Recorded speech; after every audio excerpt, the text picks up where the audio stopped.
The forest didn't care that Mira Hayes was barefoot. It didn't care that her white dress, the one Marcus had picked out, the one with the collar that buttoned too high, was now torn at the hem and stained with mud. The trees simply watched as she stumbled through the underbrush, her breath coming in ragged gasps that tore at her throat like claws. Run. Just run. Behind her, Marcus's voice echoed through the darkness, smooth and patient. Mira, sweetheart, you're being irrational. Come back to the car. We'll talk about this. Talk. He always wanted to talk. Usually with his hands around her wrists, his voice dropping to that dangerous whisper that made her stomach turn to ice. Not tonight. Tonight, when he'd pulled the car over on this abandoned mountain road, when she'd seen that look in his eyes, the one that said he was done pretending to be patient, something inside her had finally snapped. She'd grabbed the door handle before he could hit the locks, thrown herself into the night, and ran. Branches whipped at her face. Her feet screamed in protest, cut and bleeding. But fear was a better motivator than pain, and Marcus's footsteps were getting closer. You can't survive out here alone, he called, his tone shifting from patient to patronizing. There are things in these woods, Mira. Dangerous things. You need me. She needed him like she needed a knife to the throat. The moon hung full and bright above the canopy, casting silver shadows that made the forest feel alive. Somewhere in the distance, a wolf howled low and mournful, raising goosebumps along her arms. She'd heard the stories about these mountains, the warnings. But right now, she'd take her chances with wolves over the monster wearing Marcus's face. Her foot caught on a root, and she went down hard, palms slamming into the dirt. Pain shot through her ankle, sharp and immediate. When she tried to stand, her leg buckled. No, there you are. Marcus emerged from between the trees, his dress shirt still perfectly pressed, his jaw tight with barely controlled anger. In the moonlight, he looked almost handsome. That's what had fooled her in the beginning. The charm, the gifts, the way he'd made her feel seen after years of being invisible. She hadn't understood the price until it was too late. You made me chase you, he said softly, loosening his tie as he approached. Do you know how that makes me feel? After everything I've done for you? Mira scrambled backward, her injured ankle dragging uselessly. Stay away from me. Or what? He crouched down, reaching for her chin with fingers that had once felt gentle. Now they just felt like a cage. You'll scream? There's no one out here to hear you, sweetheart. That's why I chose this road. He'd chosen this, planned it. The realization made her stomach heave. His fingers closed around her jaw, forcing her to look at him. When we get home, we're going to have a long conversation about respect, about gratitude, about... The growl came from everywhere and nowhere at once. It started as a low rumble that Mira felt in her chest before she heard it. Marcus froze, his eyes darting to the darkness beyond the trees. The forest had gone silent. No crickets, no night birds. Even the wind seemed to be holding its breath. What the hell? Marcus started. The wolf stepped into the moonlight, and Mira's heart stopped.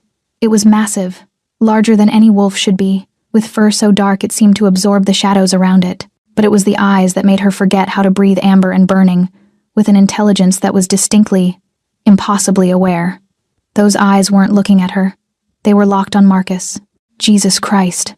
Marcus breathed, stumbling backward. His hand released her face as he reached for his pocket for the knife he always carried, the one he'd shown her once as a warning. Nice doggy. Easy. The wolf's lips pulled back, revealing teeth that gleamed like ivory daggers. The growl deepened, and this close, Mira could feel the vibration of it in her bones. Marcus pulled out the knife. I'll kill it. Stay behind me. For once, Mira didn't move, because something strange was happening. The wolf had positioned itself between her and Marcus, its massive body a wall of muscle and barely restrained violence. It wasn't threatening her. It was protecting her. Marcus, she whispered, her voice shaking. Don't. But Marcus had never been good at listening. He lunged forward with the knife, and the wolf moved like liquid darkness faster than anything that size should move. There was a flash of teeth, a sickening crunch, and Marcus's scream echoed through the trees. The knife clattered to the ground. Marcus clutched his arm, blood seeping between his fingers, his face twisted in shock and rage. You bitch, you sicked it on me. The wolf took a step forward, and Marcus finally found his survival instinct. He turned and ran, crashing through the woof, underbrush like a wounded animal, his curses fading into the distance. Then it was just Mira and the wolf, and the silence. She should run. Every rational part of her brain screamed at her to move, to follow Marcus back to the road, to put distance between herself and this creature. But her ankle throbbed, her body was shaking with exhaustion and shock. And when those amber eyes turned to her, they were gentle. The wolf approached slowly, each step deliberate, giving her time to react. But Mira found she couldn't move, couldn't think. She just watched as it came close enough for her to see the silver markings in its dark fur, close enough for her to feel the heat radiating from its body. It lowered its massive head, and for one impossible moment, those intelligent eyes met hers with something that looked almost like recognition. Then it turned and melted back into the shadows, leaving her alone in the moonlight with nothing but questions and the feeling that her entire world had just shifted on its axis. Somewhere in the darkness, a branch snapped, and a man's voice, low and rough as gravel, spoke from the trees. "You're safe now, little one." Mira's breath caught in her throat. The voice had come from the shadows to her left, masculine, dark, and threaded with an accent she couldn't quite place. Not the wolf. A man. Which meant she wasn't alone out here. And somehow that felt more dangerous than facing the creature that had just saved her life. "Who's there?" Her voice came out smaller than she intended, broken at the edges. "Someone who's trying to help you." A pause. "Though you don't seem particularly good at accepting help." There was a dry humor in his tone that caught her off guard. Mira pressed her back against the nearest tree, ignoring the way her injured ankle screamed in protest. Her eyes strained against the darkness, searching for movement. "I don't need help from strange men in the woods," she said, trying to sound braver than she felt. "I've had enough of that for one lifetime." A low sound, not quite a laugh, but close. "Fair enough. But strange men in the woods didn't just chase off your... What was he? Boyfriend? Husband? None of your business. You're bleeding, your ankle's twisted, possibly broken, and you're about 8 miles from the nearest town through terrain that gets significantly worse from here." Another pause.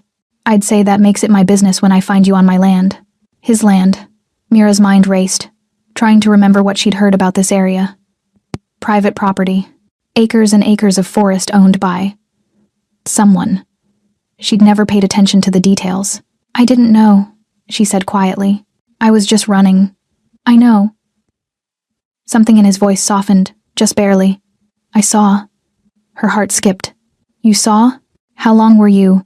The realization hit her like cold water. The wolf. Where did it go? Silence stretched between them, heavy with unspoken things. Then he stepped into the moonlight, and Mira forgot how to breathe for the second time that night. He was tall, easily over 6 feet, with broad shoulders that filled out a dark Henley shirt. His hair was black, slightly too long, falling across a face that looked like it had been carved from stone and shadows. Strong jaw, sharp cheekbones, and eyes that caught the moonlight and threw it back in shades of amber and gold, the same eyes as the wolf. Impossible. "You're staring," he observed, his mouth quirking slightly at the corner. Mira realized she was. She also realized she was still on the ground, covered in dirt and blood, looking up at possibly the most intimidating man she'd ever seen. "You're tall." Of all the things she could have said, that's what came out. Brilliant. His almost smile deepened. "And you're injured. May I?" He gestured toward her ankle, and every instinct Marcus had trained into her over 2 years screamed to say no. Don't let him close. Don't let him touch you. Don't trust the gentle voice and the careful approach, because that's how it always starts. But this man wasn't Marcus, and she was so tired of being afraid. "Okay," she whispered. He moved with surprising grace for someone his size, kneeling beside her in the dirt without hesitation. This close, she could see details: the silver that threaded through his dark hair at the temples, the small scar that cut through his left eyebrow, the way his hands were marked with calluses and old scars of their own, hands that had seen violence. But when they touched her ankle, gentle, careful, barely applying pressure, they felt nothing like Marcus's. "Not broken," he said after a moment. "Badly sprained. You won't be walking out of here tonight. I can manage. You'll damage it further, possibly permanently." Those amber eyes lifted to meet hers, and she saw something flicker in their depths. "Let me help you. Please." That last word, "please," said with such quiet sincerity, undid something in her chest. "I don't even know your name," she said, her voice barely above a whisper. "Cale." He sat back slightly, giving her space. "Cale Brennan. And you are?" "Mira Hayes." She hesitated. "And I don't understand what's happening." "I know." He stood in one fluid motion, then extended his hand down to her. "But it's not safe to have this conversation here. Not in the open. There are things in these woods that are drawn to blood." She thought of the wolf, of those impossible eyes, of the way this man moved like shadows and moonlight given form. "Things like you?" she asked quietly. Cale's expression didn't change, but something shifted in his gaze.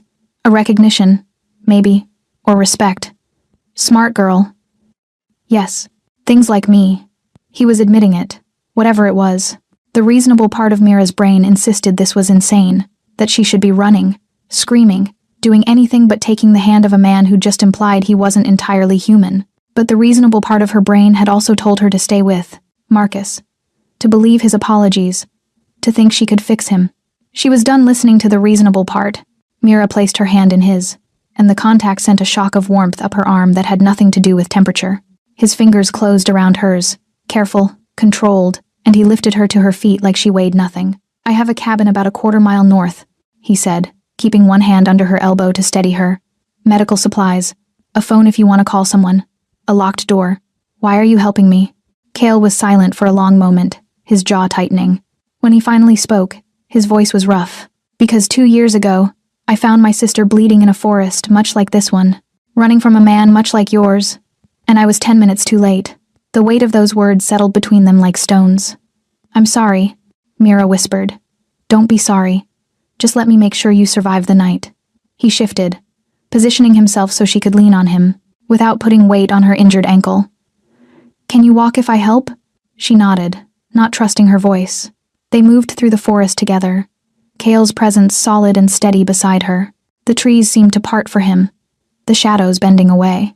And though Mira knew she should be terrified of him, of the night, of whatever truth was waiting in that cabin, all she felt was a strange, inexplicable sense of safety. Like for the first time in 2 years, she could finally breathe.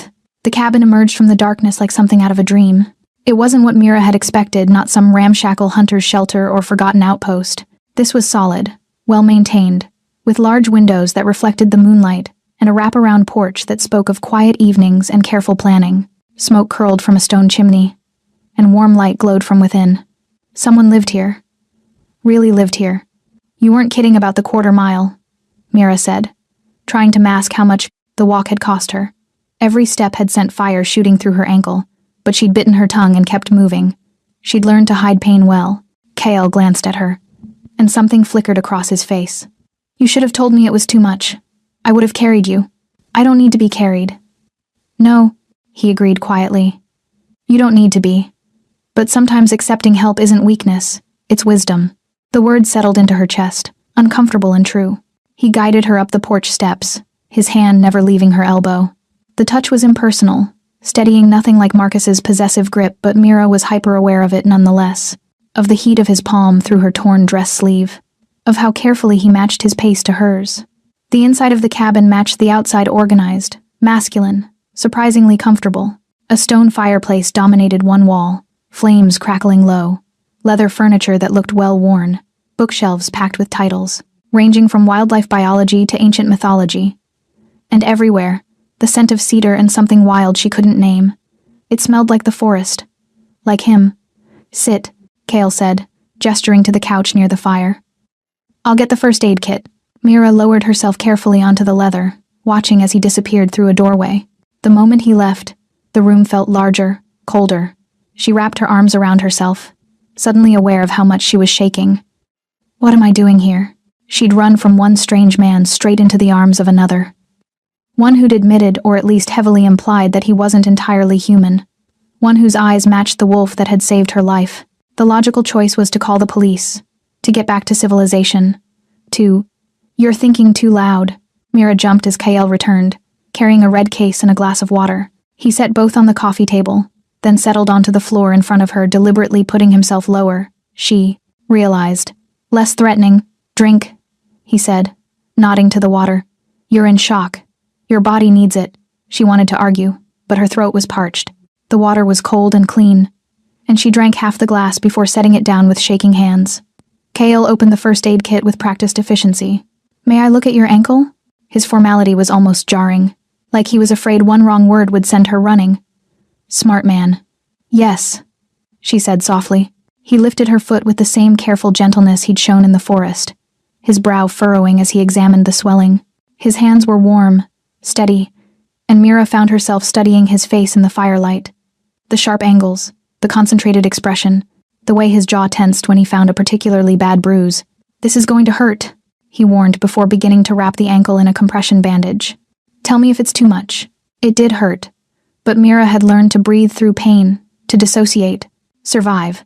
She watched the flames dance in the fireplace and tried not to think about how Marcus used to Mira. Cale's voice cut through the memory. "Stay with me. You're safe here." She blinked, realizing tears were streaming down her face. "I'm sorry. I don't apologize for feeling."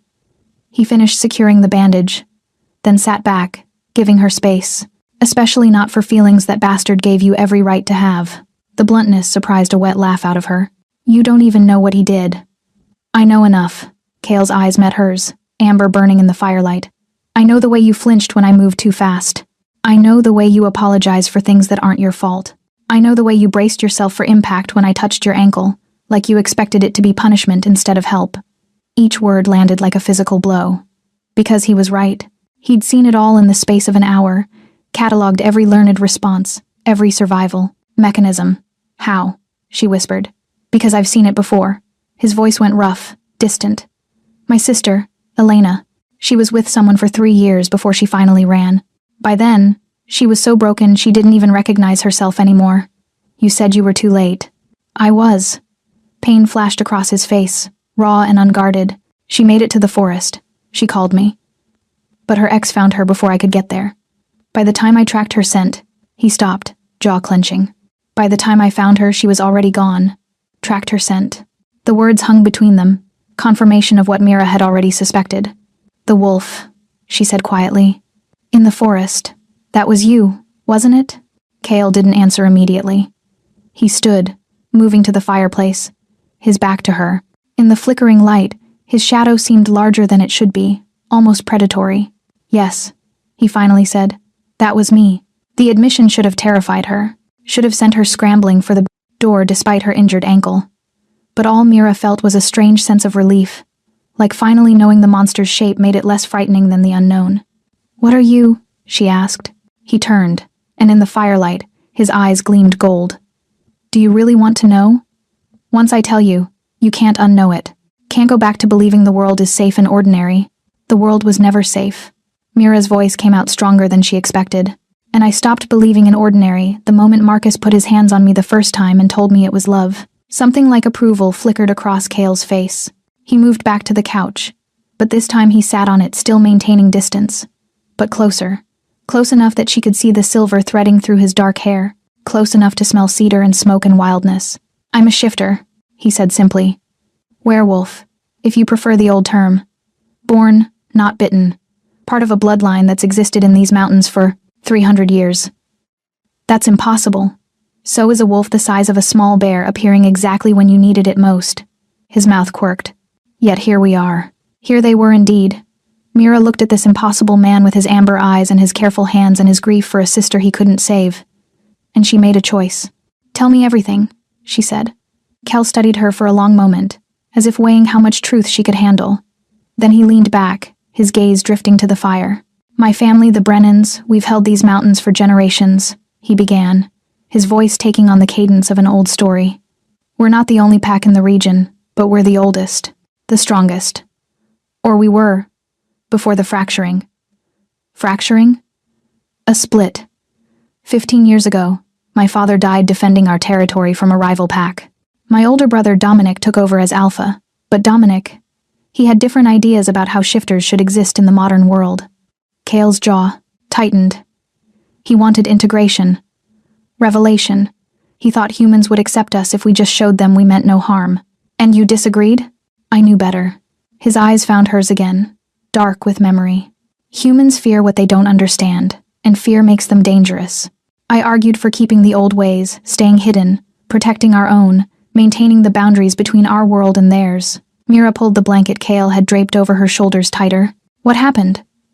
"Dominic called me a coward, said I was living in the past. We fought not just with words." He held up his left hand, and Mira saw the scars there. Silvery and raised. "Silver burns us, scars us permanently. He used a blade our grandfather carried. Said if I wanted to cling to old ways, I could carry their mark." The casual cruelty of it made her stomach turn. "Your own brother did that? Family doesn't always mean safety.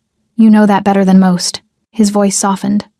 After that night, I left the main pack, built this place.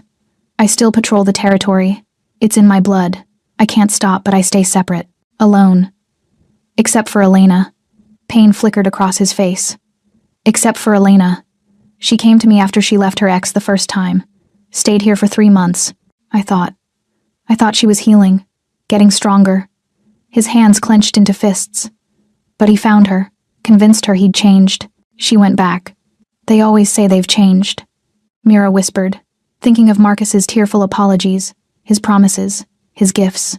The second time she ran, I told her to come straight here, to call me the moment she was in the woods. She did everything right. His voice cracked slightly, but he was faster than I expected, more vicious. By the time I reached her scent trail, by the time I shifted and tracked her through the trees, he stopped, his breathing uneven. Mira watched emotions war across his face. Grief, rage, guilt that sat so heavy she could almost feel its weight. Without thinking, she reached out and placed her hand over his scarred one. Kael froze. His eyes dropped to where her small, pale hand rested on his marked skin. And something shifted in his expression, surprise. Maybe, or something deeper she couldn't name. I'm sorry, she said quietly. For your loss, for your pain, for all of it. You shouldn't be comforting me. His voice was rough. I'm the one who's supposed to be helping you. Maybe we can help each other. The words hung between them, fragile and honest. Kael turned his hand over slowly, carefully, until his palm pressed against hers. His hand was so much larger, scarred and calloused, but the way he held hers was achingly gentle. When I saw you in the forest, he said, his eyes locked on their joined hands. When I heard you running, smelled your fear, something in me just knew. Knew you were like her. Knew that if I didn't reach you in time, I'd be finding another body, another woman who deserved better than the world gave her. But you did reach me. Barely. His thumb traced a small circle on her palm, probably unconsciously. If he'd had another 30 seconds with you alone, he didn't. Mira squeezed his hand, feeling the strength in it, the leashed power. You saved me. Whatever you are, whatever else is true, you saved my life. Kael looked up at her then, and the raw emotion in his amber eyes made her breath catch. I couldn't save her, but I could save you. Had to save you. Why? The question came out as barely a whisper. He was silent for a long moment, his eyes searching her face like he was trying to memorize every detail. I don't know, he finally admitted. But from the moment I caught your scent on the wind, fear and blood and something else, something like lavender and rain, my wolf knew you were important, knew you were mine to protect. Mine. The word should have set off alarms, should have reminded her of Marcus's possessiveness, his suffocating control. But when Kael said it, it felt different. Not ownership, something else entirely. Does that scare you? He asked, watching her carefully. It should, Mira said honestly. Everything about this should scare me. But I think my fear meter is broken. Or maybe... She paused, trying to put the feeling into words. Maybe I'm just tired of being afraid of the wrong things. Understanding flashed in his eyes. The monster in the nice suit. Exactly. She managed a small smile. At least you're honest about having teeth. That surprised a real laugh out of him, low and rusty, like he didn't use it often. The sound did something warm and unexpected to her chest. I like you, Mira Hayes, he said, a smile lingering at the corners of his mouth. You're either very brave or completely insane. Can't I be both? In my experience, the brave ones usually are. His smile faded slightly. You should rest. It's past midnight, and you've been through hell tonight. There's a guest room. Upstairs, clean sheets. Locked door if it makes you feel safer. Part of her wanted to protest, to prove she wasn't weak, wasn't broken, but exhaustion was pulling at her bones, and the ankle Kael had wrapped was throbbing in time with her heartbeat. Will you be here? She asked. In the morning? I'm not going anywhere. He stood, helping her to her feet with that same careful gentleness. You're under my protection now. That means something in my world. It means everything. As he guided her toward the stairs, Mira felt something shift inside her, not trust, not yet, but the possibility of it. The first fragile thread of hope that maybe, just maybe, she'd run into the right darkness. Mira woke to sunlight streaming through unfamiliar windows and the smell of coffee drifting up the stairs. For one disoriented moment, she didn't remember where she was. Then it all came rushing back: the forest, Marcus, the wolf with amber eyes, Kael's quiet confession in the firelight. She sat up, slowly, her body cataloging injuries. Bruised ribs, cuts on her feet, the dull throb of her wrapped ankle. But alive. She was alive.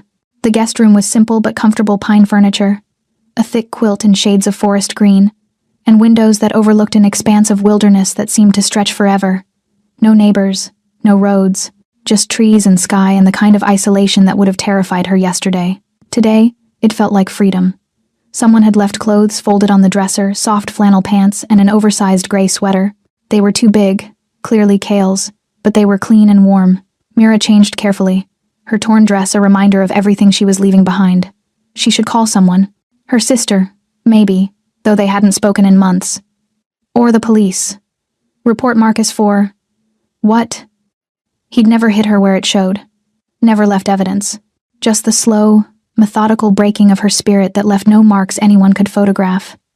The thought of going back, of pressing charges, facing him in court, listening to his lawyer paint her as unstable made her stomach turn. Not today, she decided. Today, I just breathe. She found Cale on the back porch, coffee mug in hand, staring out at the forest. In daylight, he looked different, still imposing, still dangerous, but somehow more human. His dark hair was damp, like he'd showered, and he'd changed into jeans and a thermal shirt that emphasized the broad line of his shoulders. He turned when he heard the door, and something flickered in his eyes when he saw her wearing his clothes. Morning. How's the ankle? Better. She hobbled to the railing, accepting the second mug of coffee he offered. Still hurts, but better. It'll take a few days to heal properly. Longer if you push it too hard. He paused. There's food inside when you're ready. Nothing fancy, eggs, toast. I wasn't expecting company. You don't have to take care of me. I know. His voice was quiet, but I'm going to anyway. They stood in comfortable silence, sipping coffee and watching the forest wake up. Birds called from the trees. Somewhere in the distance, a stream rushed over stones. It was peaceful in a way Mira had almost forgotten existed. What happens now? She finally asked. I can't stay here forever. Why not? The question caught her off guard. Because I have a life, an apartment, a job. Even as she said it, the words felt hollow. What life? The one where Marcus had a key to her apartment? Where he'd convinced her to quit her marketing job because it took too much of her time away from them? Where her friends had slowly disappeared because he always found reasons they couldn't be trusted? Do you want to go back to that? Cale asked, his eyes too knowing. No. The admission came easier than it should have. But I can't just hide in the woods forever. You're not hiding. You're healing. There's a difference. He set down his mug, leaning against the porch railing. Stay. A few days. Let your ankle mend. Let yourself breathe without looking over your shoulder. Then we'll figure out the next step. We? You think I'm letting you walk back into his reach alone? Something fierce entered Cale's voice. He knows you ran. He'll be looking, and men like him don't let go easily. Mira's hands tightened around her mug. You don't owe me anything. This isn't about owing. Cale moved closer, not crowding her, but near enough that she could feel the warmth radiating from him. Mira, I failed my sister. I live with that every day. But you're alive. You're here. And I'm not failing again. I'm not her. I know. His voice softened. But you deserve the same thing she did. Safety. Time. A chance to remember who you were before someone tried to break you. The words hit too close to home. Mira blinked back sudden tears, staring determinedly at her coffee. I don't even know who that person is anymore. Then maybe it's time to find out. Before she could respond, Cale's head suddenly snapped toward the tree line, his entire body going tense. The shift was dramatic, one moment relaxed, the next coiled like a spring, every sense focused on something Mira couldn't detect. What is it? She whispered. Someone's coming. His eyes had taken on that amber glow she recognized from the night before. Stay behind me. Her heart hammered as Cale moved to the porch steps, placing himself between her and whatever approached. Seconds later, she heard footsteps crunching through underbrush, getting closer. A woman emerged from the trees. She was striking tall and lean with silver blonde hair pulled back in a severe braid. She wore tactical clothing and moved with a predator's grace, but it was her eyes that made Mira's breath catch. They were the same impossible amber as Cale's. Another shifter. Cale. The woman's voice was cool, assessing. We need to talk. Sienna. Cale's tone was carefully neutral. I'm not Pac anymore. Whatever. Dominic wants. This isn't about Dominic. Sienna's gaze shifted to Mira, and something flickered across her face. Recognition? Surprise? Though it might be, once he finds out about her. She's under my protection. I can see that. Sienna's mouth curved in something that wasn't quite a smile. The whole territory can probably smell your claim on her by now. Very subtle, Kale. Claim? Mira looked between them, confused and increasingly uneasy. Kale's jaw tightened. State your business or leave. There's been a breach at the eastern border. Something killed 3 deer, drained them completely of blood, and left the carcasses arranged in a pattern. Sienna's expression darkened. This wasn't a shifter kill. This was something else. Something old. That's not my problem anymore. It is when the trail leads here. Straight to your territory. Sienna's eyes found Mira again, and this time there was definite concern in them. Whatever's out there, Kale, it's hunting. And it's coming this way. The temperature seemed to drop 10 degrees. Kale's hands clenched into fists at his sides, and when he spoke, his voice carried the weight of barely controlled fury. How long do we have? Maybe a day. Maybe less. Sienna hesitated. Dominic wants to call a pack meeting. All shifters in the territory, including you. He thinks it might be, don't say it, a revenant. The word hung in the air like a death sentence. Mira didn't know what it meant, but judging by the way Kyle's face went pale, it was nothing good. Impossible, he said. They were wiped out a century ago. Were they? Sienna challenged. Or did we just stop looking? Kale turned away from Sienna, his hands braced against the porch railing like he was physically restraining himself. Tell Dominic I'll think about it. That's not good enough. Sienna's voice sharpened. Whatever this thing is, it's already killed 3 times that we know of. If it's really a revenant, then we're all already dead, and a pack meeting won't change that. Kale's voice was flat, final. Now get off my land. Sienna's eyes flashed gold, her body tensing. For a moment, Mira thought she might actually attack. Then the blonde woman's gaze shifted to her again, and something in her expression softened minutely. You're playing a dangerous game, bringing a human into this, Sienna said quietly. Especially now. She's not part of this. She is the moment you claimed her. Sienna took a step back toward the tree line. The meeting is tonight at moonrise, Northridge. If you don't come, Dominic will assume you've gone rogue completely, and you know what that means. She disappeared into the forest as silently as she'd arrived, leaving nothing but the whisper of disturbed leaves in her wake. Mira waited until she was certain they were alone before speaking. What's a revenant? Kale didn't turn around. His shoulders were rigid, and she could see the tension radiating through every line of his body. A nightmare. A legend we tell young shifters to keep them from straying too far from pack territory. But you think it's real. I think. He finally turned to face her, and the fear in his eyes made her stomach drop. I think there are things in this world older and darker than shifters. Things that feed on us the way we used to feed on humans, before we learned to control ourselves. What do they want? Power, blood, life force. He moved closer, his voice dropping. A revenant is a shifter who gave up their humanity completely. Not just the physical transformation, but everything that makes us more than animals. They're consumed by the wolf, twisted by dark magic or ancient curses, until all that's left is hunger. Mira thought of the drained deer, the arranged carcasses. And you think one is coming here? I think something is. Kale's hand lifted as if to touch her face, then dropped. Which means you need to leave. Today. I'll drive you to the next town. Help you get somewhere safe. No, Mira, I said no. She straightened despite the pain in her ankle, meeting his eyes. You told me last night that I was under your protection, that it meant something in your world. Did you mean it? Of course I meant it, but... Then protect me here. Her voice was steady, surprising even herself. I'm not running anymore, Kale. Not from Marcus, not from monsters, not from anything. I'm tired of being afraid. Something fierce and proud flashed across his face. You have no idea what you're asking. Then explain it to me. She moved closer, ignoring the protest from her ankle. What did Sienna mean about you claiming me? Why could the whole territory smell it? Kale's jaw worked, his eyes dropping to the floor. When he spoke, his voice was rough. Shifters. We're territorial, protective. When we decide someone or something is ours to guard, our scent marks them. It's instinctive. Unconscious, usually. You marked me. Last night, when I carried you. When I bandaged your ankle, he looked up at her, vulnerability raw in his amber eyes. When I sat next to you and told you things I've never told anyone else. My wolf recognized you as someone worth protecting, someone worth keeping. The air between them felt charged, heavy with unspoken things. Mira's heart was racing, but not from fear. And what does that mean? Exactly? It means other shifters will see you as mine, under my care. It means challenging you is challenging me. He paused. It also means my wolf will be possessive, protective to the point of violence if anyone threatens you, like Marcus. Especially like Marcus. The growl that entered his voice made the hair on her arms stand up. If he comes near you again, my wolf won't settle for just scaring him off. Mira should be disturbed by that. Should be backing away from this man who just admitted to being possessive and potentially violent.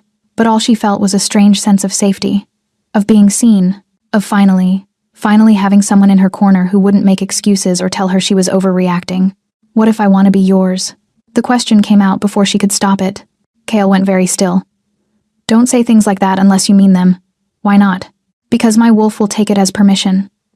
His eyes were blazing now, amber shot through with gold. Because I've spent the last 12 hours trying to convince myself that this feeling, this certainty that you're supposed to be here, with me, is just trauma response or protective instinct. But if you tell me you want this, want me, I won't be able to pretend anymore. Mira's breath caught. She'd known there was something between them, something electric and impossible, but hearing him admit it made it real in a way that was both terrifying and exhilarating. I don't know what I want, she said honestly. 24 hours ago I thought I knew my life, thought I could manage Marcus, thought I could fix things. Now I'm standing in a cabin in the middle of nowhere talking to a werewolf about territorial instincts and ancient monsters. I'm completely out of my depth. Then why stay? Because for the first time in 2 years I feel like I can breathe. She met his eyes. Because you look at me like I'm strong instead of broken. Because when you touch me, I don't flinch. I don't know if that's enough to build something on, but I know I'm not ready to walk away from it yet. Kale closed the distance between them in 2 strides. He didn't touch her, but he was close enough that she could feel the heat radiating from his body. Could see the war raging behind his eyes. If you stay, he said, his voice low and rough. I'm going to that pack meeting tonight, and I'm taking you with me. Why? Because the only way to keep you safe is to make sure every shifter in this territory knows exactly who you belong to. His hand finally rose, fingers ghosting along her jawline with devastating gentleness. And because I need them to understand that if anything happens to you, there won't be enough of them left to tell the story. It should have sounded like a threat. Instead, it sounded like a promise. Okay, Mira whispered. Then let's go meet your family. The hours before moonrise passed in a strange blur of preparation and growing tension. Kale spent most of the afternoon teaching Mira the basics of shifter pack dynamics, who to avoid eye contact with, how to stay close without appearing weak, the subtle body language that separated respectful distance from challenge. It was like learning an entirely new language, one written in posture and scent and unspoken hierarchies. Dominic will test you, Kale said, checking the laces on her borrowed boots for the 3rd time.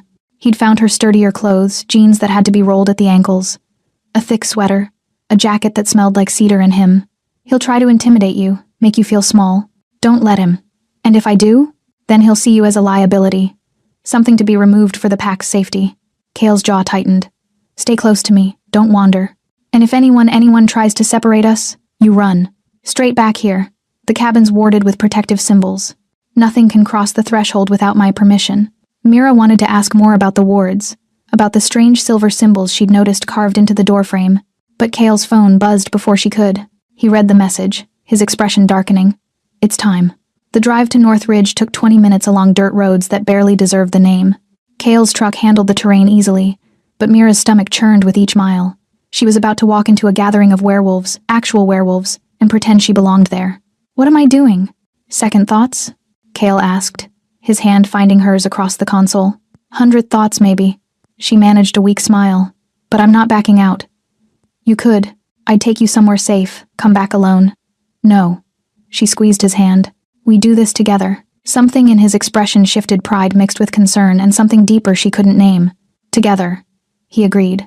North Ridge turned out to be a clearing deep in the forest, surrounded by towering pines and illuminated by a massive bonfire that sent sparks spiraling into the darkening sky.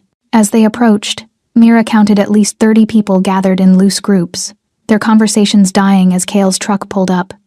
30 pairs of eyes turned toward them. 30 predators assessing potential prey. Mira's hand tightened on Kale's. Breathe, he murmured, coming around to help her down from the truck. You're with me. That means something here. They walked toward the gathering, and Mira felt the weight of every stare. Some curious, some hostile, a few openly shocked. Whispers rippled through the crowd like wind through grass. He brought a human. Must be out of his mind. Smells like his claim is fresh. A man stepped forward from the crowd, and Mira knew immediately this was Dominic. He had Cale's height and build, but was broader through the shoulders. His dark hair shot through with more silver.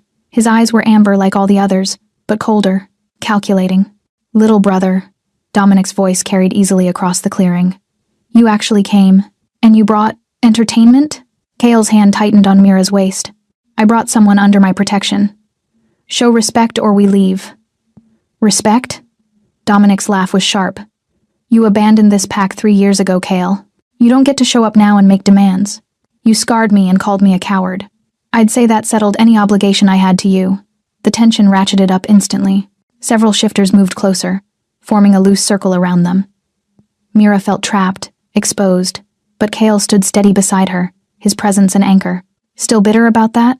Dominic circled them slowly, a wolf stalking prey. You challenged my authority. In front of the entire pack. What did you expect? Discussion. Compromise, not a silver blade. Maybe if you'd been stronger, you could have stopped me. Dominic's eyes cut to Mira, dismissive and cruel. But you always were soft. First Elena, now this fragile little thing. Tell me, brother, do you collect broken humans to make yourself feel powerful? Cale moved so fast Mira didn't see it. One moment he was beside her, the next he had Dominic by the throat. Lifted off the ground, his eyes blazing pure gold. Say her name again, Cale growled, and the sound wasn't entirely human. I dare you. The clearing erupted. Shifters surged forward, some trying to pull Cale back, others forming a protective wall around Dominic. Sienna appeared at Mira's side, pulling her out of the chaos. Stay here, the blonde woman commanded. Don't move. Mira watched helplessly as Cale and Dominic faced off, both of them trembling, with barely controlled rage. Around them, the other shifters were shouting, choosing sides, the careful hierarchy dissolving into potential violence. Then a new voice cut through the chaos, ancient and commanding. Enough. Everyone froze. An old woman stepped into the firelight, leaning on a gnarled walking stick. She was tiny, barely 5 feet tall, but the power radiating from her made Mira's skin prickle. Her hair was white as moonlight, her eyes a pale amber that seemed to see everything. Elder Mora, Dominic said, immediately stepping back from Cale. Around the clearing, every shifter lowered their heads in respect. The old woman's gaze swept the gathering before landing on Mira. So, the human who has captured the heart of a lone wolf. Come here, child. Mira's legs felt like water, but she forced herself to walk forward. Cale moved to intercept, but Elder Mora raised one hand and he stopped, trembling with the effort. Let me see you. Eyes were kind, despite their otherworldly quality. She reached up with one weathered hand and touched Mira's cheek, and suddenly Mira felt like every secret, every fear, every hope was being laid bare. Interesting, Mora murmured. Very interesting indeed. What is? Mira managed. You've been marked by more than just Cale's protection. The elder's thumb traced a line down Mira's jaw. There's old magic on you, child. Ancient magic. The kind that draws darkness like moths to flame. Mira's blood went cold. I don't understand. The Revenant. Mora's expression grew grave. It's not hunting randomly. It's hunting you. The clearing erupted in shocked whispers. Cale was at Mira's side in an instant, pulling her close. That's impossible, he said. She's never been in these woods before last night. Hasn't she? Mora's pale eyes gleamed. Tell me, child. Your mother. What was her name? Sarah Hayes. Why does that? Mira stopped, a distant memory surfacing. Her mother's stories. Fairy tales about wolves and forests and a family that had to leave the mountains. Stories Mira had dismissed as make-believe. Oh gods, she whispered. My mother grew up near here. She left when she was 18. She never said why. Elder Mora nodded slowly. Because she fell in love with a human. Because she chose your father over her pack. Over her birthright. The world tilted sideways. What are you saying? Mira demanded. I'm saying, child, that you're not entirely human. Mora's smile was sad, and the Revenant knows it. The silence in the clearing was absolute. Mira felt like the ground had disappeared beneath her feet. Not entirely human. The words echoed in her mind. Impossible and yet somehow explaining everything the way she'd always felt different. the dreams of running through forests on 4 legs, the inexplicable pull she'd felt toward these mountains even before Marcus had driven her here. "No," she said, her voice shaking. "That's not possible. I've never shifted, never felt anything like, because your mother suppressed it." Elder Mora's expression was gentle but firm. She knew what it would mean if you manifested. The pack would have claimed you, trained you. She wanted you to have a choice she never did. Kale's arm tightened around her waist. "How do you know this?" "Because I helped her leave." Mora turned to address the gathered shifters. "Sarah Winters, as she was known then, came to me 26 years ago. She was in love with a human man, pregnant with his child. She begged me for a way to ensure her daughter would never have to choose between 2 worlds. You gave her a suppression charm," Sienna said, understanding dawning in her eyes. "To bind the wolf. A temporary measure. One that would hold until the child's 25th birthday." Mora's gaze returned to Mira. "How old are you, child?" 25. The answer came out as a whisper. "I turned 25 3 months ago." The murmurs that rippled through the crowd were a mixture of fascination and fear. Dominic stepped forward, his expression calculating. "If what you're saying is true, she's experiencing her first awakening. Untrained, unstable." His eyes narrowed on Mira. "She's a danger to herself and everyone around her. She's under my protection," Kale growled. "Your protection means nothing here." Dominic's voice took on the weight of command. "As Alpha, I have the authority to decide her fate, and I say she needs to be contained until we can assess. You're not taking her anywhere." The challenge in Kale's voice was unmistakable. Around the clearing, shifters tensed, sensing what was coming. Mira felt Kale's body begin to tremble, felt the heat building beneath his skin. "Don't do this," she whispered urgently. "Please, Kale. If he tries to take you, I'll tear him apart." Kale's eyes were pure gold now, his pupils elongated. "Brother or not?" Elder Mora struck her walking stick against the ground, the sharp crack echoing like thunder. "There will be no violence tonight. Dominic, stand down. Kale, control yourself." "He can't control himself," Dominic said with cruel satisfaction. "Because she's not just under his protection, is she? She's his mate. I can smell it on both of them, the bond forming, the recognition. My soft-hearted brother has found his fated match in a dormant shifter who doesn't even know what she is. Mate." The word sent a shock through Mira's system. She looked up at Kale, saw the truth written in his anguished expression. "You knew," she said. "This morning, when Sienna mentioned the claim. You knew. I suspected." His voice was rough. "The wolf knows before we do. It recognizes its other half, its complement. But I wouldn't force that on you. Wouldn't even tell you unless I was about to find out anyway." Hurt lanced through her chest. "Were you ever going to tell me the truth? I was trying to protect you. By lying." She pulled away from him, her ankle protesting the sudden movement. "Everyone in my life has lied to me, Kale. Marcus lied about loving me. My mother lied about what I am. And now you. It's not the same." Pain flickered across his face. "Mira, please." A howl split the night long, anguished and utterly inhuman. Every shifter in the clearing went rigid. Elder Mora's face drained of color. "It's here," she whispered. "The Revenant. It's come for her." The second howl was closer, coming from the western tree line, then the eastern, then the north. 3 distinct voices, circling the clearing. "That's not possible," Dominic said, fear creeping into his voice for the first time. "There can't be 3. Not 3. Sienna had moved to the edge of the firelight, her body tense and ready. 1. Moving so fast it sounds like multiple.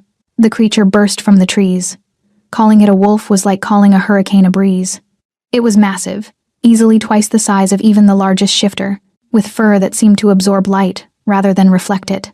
Its eyes burned red as fresh blood, and when it opened its jaws, Mira saw rows of teeth that looked more like a shark's than a wolf's. But it was the smell that made her gag rotting meat and something else, something wrong and ancient and utterly corrupted. "Circle formation," Dominic shouted, his voice cracking with command. "Protect the human." The shifters moved as one, forming a defensive wall between Mira and the Revenant. Kale was at the front, his body already beginning to shift, bones cracking, muscles reforming, dark fur rippling across his skin. The Revenant's red eyes locked onto Mira through the gaps in the defensive line. When it spoke, its voice was a chorus of whispers, like 100 dead things speaking at once. "Daughter of Sarah, heir of Winter's blood. You smell of power unawakened, of potential unrealized. Its tongue too long, two black licked across its teeth. Give yourself to me. Let me taste what your mother denied us. Stay behind me, Kale snarled, his transformation nearly complete. Don't look at it. Don't listen. But Mira couldn't look away, because something inside her was responding to the Revenant's call. Something that had been sleeping her entire life was stirring, unfurling, reaching toward the surface with painful intensity. Her skin felt too tight. Her bones ached. And beneath it all, she felt something primal and powerful, clawing its way up from the depths of her being. Mora, she gasped, falling to her knees. Something's wrong. I feel... Your wolf is awakening. The elder was beside her instantly, hands on her shoulders. The Revenant's presence, the stress it's triggering your first shift. I don't know how. Your body knows. Trust it. Pain exploded through Mira's limbs. She heard herself screaming, heard Kale roaring in response, heard the Revenant's laughter echoing across the clearing. Yes, it hissed. Show me what you are, little one. Show me the wolf your mother tried to hide. Through the agony, Mira felt Kale's presence beside her, his hand finding hers even as his own body completed its transformation. His touch was an anchor, a lifeline, reminding her she wasn't alone. I've got you, his voice rumbled, barely recognizable but unmistakably his. Whatever happens, I've got you. The bond between them flared to life, and suddenly Mira could feel everything he felt: his fear for her, his rage at the Revenant, his absolute unwavering certainty that they were meant to face this together. And beneath it all, a truth that shook her to her core. He loved her, completely, impossibly, despite everything. The realization gave her something to hold on to as the change took her. The transformation was nothing like Mira had imagined. It wasn't graceful or mystical. It was brutal, agonizing, and utterly consuming. Her bones shattered and reformed, her muscles tore and rebuilt themselves, her senses exploded outward until she could hear heartbeats 50 yards away and smell individual fear scents from every shifter in the clearing. But through it all, she felt Kale's hand, now a massive paw pressed against hers, felt his strength flowing through the mate bond, steadying her, showing her wordlessly how to surrender to the change instead of fighting it. Let go. His presence seemed to whisper in her mind. Trust the wolf. Trust me. And she did. The pain crested one final time, then broke like a wave. Mira gasped, except it came out as a sharp exhale of breath. And when she looked down, she saw white paws where her hands should be. White, pure as fresh snow, unmarked except for silver patterns that swirled across her legs like frost on a window. She was beautiful. The thought came from Kale, clear as day in her mind, and Mira's head whipped around to stare at him. He was magnificent in wolf form, massive and dark, with those amber eyes now blazing like captured sunlight. When he looked at her, she felt his awe, his pride, his fierce protectiveness like a physical thing. Can you hear me? She tried to think at him. Every word. His mental voice was rough, intimate, wrapping around her consciousness like warm smoke. The mate bond allows it. How do you feel? Powerful. And it was true. Despite the trauma of the shift, despite everything, Mira felt more alive than she ever had. Every sense was heightened, every movement fluid and natural. This was what had been missing her entire life. Is this what you feel all the time? Welcome home, little wolf. The Revenant's snarl shattered their moment. It had been watching the transformation with those burning red eyes, and now it circled the defensive line of shifters, searching for weakness. The pack held formation, but Mira could smell their fear, could hear the racing of their hearts. Impressive, the Revenant hissed, its multi-layered voice scraping across Mira's heightened senses. A white wolf, how rare, how delicious. Stay in formation, Dominic's commanding voice echoed in her mind. Apparently the Alpha could communicate with all his pack. It's trying to separate us, isolate the weakest. The Revenant struck. It moved like black lightning, crashing through the defensive line and scattering shifters like bowling pins. Sienna yelped as she was thrown aside. Two males tried to bring it down, but it shook them off with contemptuous ease, and then it was charging straight at Mira. Kale intercepted it mid-leap, the two massive wolves colliding with bone-jarring force. They rolled across the clearing in a blur of dark fur and flashing teeth, snarls echoing off the trees. Run! Kale's voice was desperate in her mind even as he fought. Get to the cabin, the wards, I'm not leaving you. Mira, please. The Revenant's claws raked across Kale's shoulder, drawing blood that looked black in the firelight. Mira felt his pain through the bond, felt it like her own flesh tearing, and something inside her snapped. She'd spent 2 years running from Marcus, 2 years being afraid, being small, being the victim. But she wasn't that person anymore, wasn't human anymore. She was a wolf. and wolves protected their mates. Mira launched herself at the revenant with a snarl that surprised even her. She had no training, no technique, just instinct and rage, and the absolute certainty that nothing would hurt Kyle while she still had breath in her body. Her teeth found the revenant's flank, tearing through corrupted flesh. The creature shrieked, a sound like metal scraping bone, and whirled to face her. Up close, she could see that its red eyes were actually hollow, empty sockets filled with writhing shadows. "Foolish pup," it hissed. "You know nothing of what you are." It lunged, jaws wide, but Kale was there bleeding and limping but furious. He hit the revenant from the side, driving it away from Mira, his mental voice roaring across the bond. "Together! Hit it together!" And suddenly the rest of the pack was there, too. Dominic and Sienna flanking them, a dozen other wolves converging from all sides. The revenant was powerful, but it couldn't fight an entire pack working in coordination. Elder Mora's voice rang out, strong despite her aged body. She was chanting in a language Mira didn't recognize, her walking stick glowing with silver light. "The binding won't hold long," the elder shouted. "Someone needs to strike the killing blow, pierce its heart with silver." "I don't have silver," Dominic snarled mentally. "I do." Kale's thought was grim. He shifted partially, one hand becoming human again, reaching for something at his neck. A chain, a pendant that glinted silver in the firelight. The same silver that had scarred his hand, the blade his grandfather had carried. "No," Mira thought desperately. "It'll burn you, I know." His amber eyes met hers, and she felt his resolve through the bond. "But this ends tonight. No one else dies because I was too weak to do what's necessary." Kale, Dominic, started. But Kyle was already moving. He tore the silver pendant from his neck. It was shaped like a claw, razor sharp, and drove it into the revenant's chest with a roar of agony and determination. The silver burned his palm, sending smoke rising from his flesh. Mira felt his pain like fire across her own skin, felt him screaming inside even as he pushed deeper, forcing the blessed metal through corrupted flesh and bone. The revenant's shriek was deafening, its body convulsed, shadows pouring from its eyes and mouth like oil. It writhed and twisted, but Elder Mora's binding held, and Kale kept pushing until the silver claw found its heart. The creature exploded into ash and shadow, dissipating on the wind like a nightmare at dawn. Kale collapsed. Mira was at his side instantly, shifting back to human form without even thinking about it. His hand was a ruin of burned flesh, still smoking where the silver had touched. But he was alive, breathing, looking up at her with those amber eyes full of pain and relief and love. "Told you," he rasped. "Together. You idiot." Tears streamed down her face as she cradled his head in her lap. "You beautiful, brave, stupid idiot. Pretty sure. That's the nicest thing you've ever called me. Despite everything." She laughed.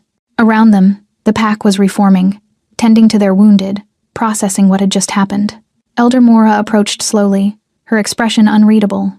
"You bear the mate bond marks," she observed, looking between them. "Both of you." Kale's good hand found Mira's. "Yes. And you?"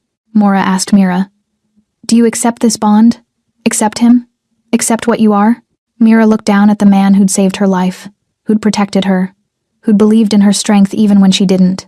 The man who'd just scarred himself with silver to keep her safe. "Yes," she said, "to all of it." 3 days after the Revenant's death, Mira sat on Kale's porch watching the sunrise paint the mountains in shades of gold and amber. Her entire world had shifted on its axis. Literally. She was a shifter. A white wolf, apparently a rarity that Elder Mora said appeared only once every few generations. The suppression charm her mother had used was broken, and now Mira could feel the wolf beneath her skin, a constant presence that was both foreign and intimately familiar. It was terrifying. It was liberating. It was right in a way nothing else had ever been. The cabin door opened behind her, and Kale emerged with 2 steaming mugs of coffee. His left hand was still heavily bandaged, the silver burns healing slower than his other injuries. It would scar, he'd told her that with resignation, but he'd refused to express regret.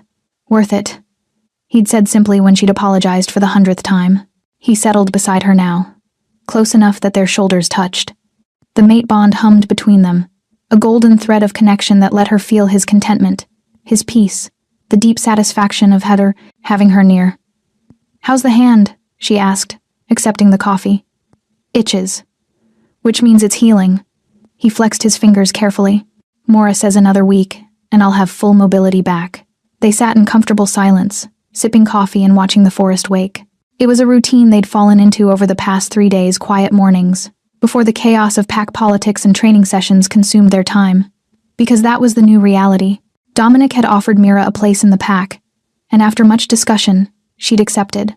But she'd made it clear she was choosing this on her own terms, not because of obligation or desperation. "Penny for your thoughts?" Cale asked, his amber eyes studying her face. "I was thinking about Marcus." Mira wrapped her hands around the warm mug. "About how I used to wake up every morning feeling trapped, like the walls were closing in. And now I wake up and feel like I can breathe. Like I'm exactly where I'm supposed to be." She turned to look at him. "Is that the mate bond talking, or is it really me?" Cale was quiet for a moment, considering. The bond enhances what's already there. It doesn't create feelings out of nothing, it amplifies truth. What you feel for me, what I feel for you, it was there before you shifted. Before we even knew what we were to each other. "How do you know?" "Because I wanted you safe before my wolf recognized you as mine. Because you trusted me when you had every reason not to. Because when you look at me, I don't see fear or obligation." His voice dropped, intimate and raw. "I see choice, Mira. You choosing me. That's not the bond. That's you." Her throat tightened with emotion. "I do choose you, even if it's crazy. Even if I've only known you 4 days. 4 days that feel like forever. Yes." She set down her coffee and turned to face him fully. "But I need you to understand something. I'm not healed yet. Marcus might be gone, but the damage he did, the way he made me doubt myself, made me small, that doesn't just disappear. I know. I'm going to have bad days. Days where I flinch at shadows. Days where I'm angry at everyone, including you. Days where I don't feel strong enough to be your mate or anyone's wolf." She held his gaze. "Can you handle that?" Cale reached out with his good hand, cupping her face with devastating gentleness. "Mira, I'm not looking for perfection. I'm not looking for someone who has it all together. I'm looking at someone who survived hell and came out fighting. Someone who faced down a revenant in her first shift because she refused to let me face it alone. That was stupid. That was brave. That was you." His thumb traced her cheekbone. "Whatever healing you need to do, however long it takes, I'm here. Not because the bond obligates me to be, because I want to be, because you're worth waiting for." Tears pricked her eyes. "How do you always know what to say?" Years of practice being terrible at it. His mouth quirked in that almost smile she'd come to love. "Ask Sienna. She'll tell you I have the emotional intelligence of a rock." Mira laughed despite her tears. "She said that? Verbatim. Multiple times." "Well, you've improved. I had good motivation." He leaned forward, his forehead touching hers. "Can I kiss you? I've wanted to since that first night, but I was trying to be patient, respectful. Not rush you into—" Mira closed the distance between them. The kiss was soft at first, tentative, exploring, a question and answer all at once. But then the mate bond flared to life between them, and suddenly gentle wasn't enough. Cale's good hand threaded through her hair, pulling her closer, and Mira's fingers found the collar of his shirt, anchoring herself to him as the kiss deepened. It was nothing like kissing Marcus. There was no performance, no calculation, no fear lurking beneath the surface. This was honest and real and wanted on both sides. When they finally broke apart, both breathing hard, Cale rested his forehead against hers again. "I love you," he said, voice rough. "I know it's too soon. I know you might not be ready to say it back, but I need you to know, I love you too." The words came easier than she expected. "It's crazy, and fast, and probably ill-advised, but I do. I love you, Cale Brennan." His smile was radiant, transforming his usually serious face into something beautiful and boyish, and completely unguarded. "Yeah? Yeah." She kissed him again, quick and sweet, though I reserve the right to be terrified about it. "Fair enough." He pulled her into his side, and she settled against him with a contentment that felt like coming home. "What do you want to do today?" "Today?" Mira considered. "Today I want to call my mother and have a very long conversation about family history and suppression charms, and why she thought lying was a better option than trust." Cale winced. "That's going to be intense. Probably, but it needs to happen." She looked up at him. "And then I want to train. Sienna said she'd teach me proper fighting technique since my revenant battle strategy was, quote, enthusiastic but suicidal. She's not wrong. And tonight." Mira hesitated, then pushed forward. "Tonight I want to start figuring out what comes next. The practical things, like where I'm going to live, and whether I need to officially break my lease, and if there's any way to handle the Marcus situation legally without exposing the pack. We'll figure it out together," Cale promised. "All of it, one step at a time." Together, Mira echoed, liking the sound of it more each time she said it. A howl echoed from the forest, Sienna, probably, signaling it was time for morning patrol. Cale sighed but stood, offering Mira his good hand. Duty calls. Then let's answer. She took his hand, letting him pull her to her feet. After all, I'm Pack now. Might as well start acting like it. As they walked toward the tree line together, Mira felt the future opening before her, uncertain, challenging, but full of possibility. She was a wolf, a mate, a survivor becoming a warrior, and for the first time in her life, she was exactly who she was meant to be. 2 months later, autumn had painted the mountains in fire. Mira stood at the edge of the training grounds, watching younger Pack members spar under Sienna's watchful eye. She'd come so far since that terrifying first shift. Her transformations were smoother now, faster, and she'd learned to embrace the wolf instead of fighting it. But some lessons were harder than others.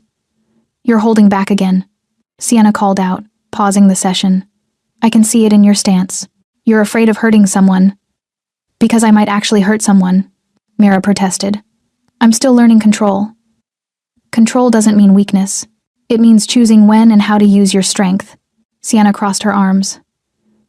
You faced down a revenant with pure instinct. Now I need you to trust. You're training the same way. Mira glanced toward the tree line where Cale was meeting with Dominic and the other senior Pack members. Even from here, she could feel him through the bond, his presence, a steady warmth at the back of her mind. In the past 2 months, that connection had only deepened, becoming as natural as breathing. Again, Sienna commanded, snapping her back to attention. And this time, commit to the strike. They circled each other, and Mira felt the familiar rush as her wolf rose to the surface. Not a full shift, just enough to sharpen her senses, to lend her supernatural strength and speed. She feinted left, then struck right, her blow connecting with Sienna's raised forearm with satisfying force. Better. Sienna grinned, her eyes flashing amber. Now don't stop. Keep the pressure. They moved through a rapid exchange, and Mira felt herself falling into the rhythm of it. Strike, block, pivot, counter. Her body knew what to do even when her mind tried to overthink. This was what Cale had meant when he said to trust the wolf. The session ended with both of them breathing hard but satisfied. As the younger Pack members dispersed, Sienna threw an arm around Mira's shoulders. You've come a long way, White Wolf. I'm impressed. High praise from someone who called my first attempt enthusiastic but suicidal. Well, you've upgraded to competent with occasional moments of recklessness. That's progress. Sienna's expression grew more serious. How are you really doing? With everything? Mira knew what she meant.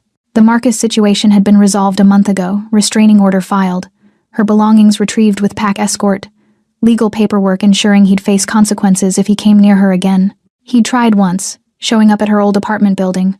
The landlord had called the police, but Cale had gotten there first. Mira didn't know exactly what had been said during that encounter. Kyle refused to give details, and Marcus had left town 3 days later, permanently. I'm okay, Mira said honestly. Some days are harder than others.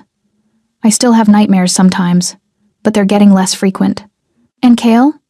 How's the mated life treating you? A smile tugged at Mira's lips despite herself. It's good. Really good. Though living together happened faster than I expected. Mate bonds tend to accelerate things. Sienna's tone was knowing. But you seem happy. Genuinely happy. I am. And it was true. She'd moved into Cale's cabin 6 weeks ago, and despite initial fears about moving too fast, it had felt right. Natural, like pieces of a puzzle finally clicking into place. The meeting broke up, and Cale emerged from the trees, his eyes immediately finding hers across the clearing.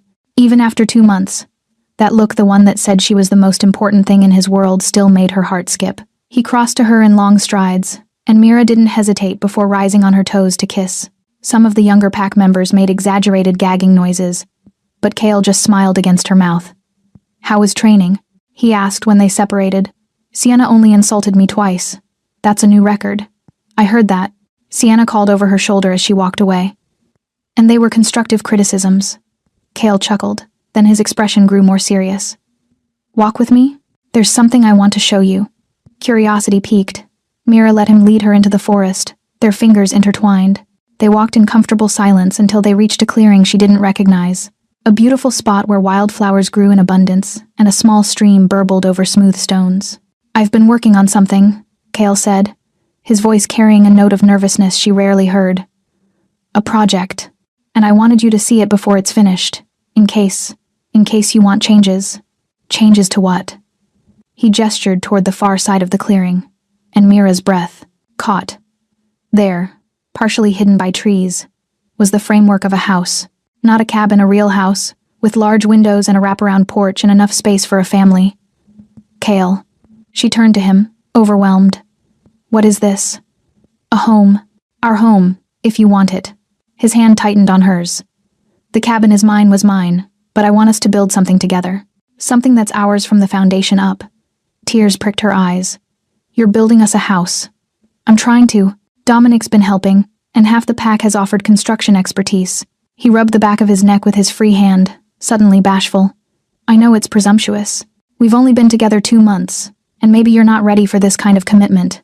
Mira kissed him, pouring every ounce of love and gratitude and hope into it. When she pulled back, his eyes were wide with surprise and relief. It's perfect, she said. You're perfect. And yes, I want this. I want us. I want a future that we build together. The smile that broke across his face was brilliant. Yeah? Yeah? She turned back to the house frame, imagining what it would become. Can we have a library? And a big kitchen? I've been wanting to learn to cook, and the cabin's kitchen is barely big enough for anything you want.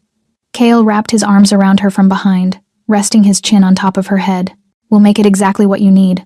They stood like that for a long moment, watching the sun filter through the trees and paint everything golden. Through the bond, Mira felt Cale's contentment, his love, his absolute certainty that this them was forever. I talked to my mother yesterday, Mira said quietly. Really talked, for the first time since I found out about everything. How did it go? Hard, she cried. I cried. We're both still processing. Mira leaned back into his warmth. But she wants to visit. To meet you. To see who I've become. I'd like that. Cale's voice was soft. Family is important, even when it's complicated. She asked if I was happy. Mira turned in his arms to face him. I told her I've never been happier in my life. That I found where I belong. Found who I belong with. Cale's hand came up to cup her face, his thumb tracing her cheekbone with familiar tenderness. I love you, Mira Hayes. My mate. My partner. My home. I love you too, Cale Brennan. My protector. My equal. My everything. As they kissed in the clearing that would someday hold their home, Mira felt the last pieces of her broken past falling away. She wasn't running anymore. Wasn't hiding. Wasn't afraid. She was a wolf. She was loved. She was free. And somewhere deep in the forest, a white wolf howled in pure joy, the sound echoing off the mountains like a promise of all the tomorrows yet to come. 6 months later, the house was finished. Mira stood in the kitchen, their kitchen, watching through the window as Cale played with 3 pack pups in the yard. His laughter, carried on the wind. And through the bond, she felt his happiness like sunshine. Life wasn't perfect. She still had days where the shadows of her past crept in. Still went to therapy. Still worked on trusting herself as much as she trusted Cale. But she was healing, growing, becoming. And when Cale looked up and caught her watching, when his whole face lit up with that smile reserved only for her, Mira knew with absolute certainty she'd run into the right darkness after all.